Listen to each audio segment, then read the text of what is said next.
ሰላም ወጣቶች እንዴት ናችሁ? ወጣትነትና ጊዜውን በተመለከተ ከባለፈው ልቀጥል።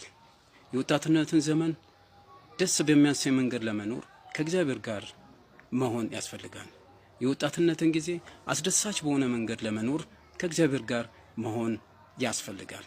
ስለዚህ የወጣትነት ዘመናችሁን አስደሳች በሆነ መንገድ ለመኖር ከእግዚአብሔር ጋር ኑሩ፣ ከእግዚአብሔር ጋር ሁኑ።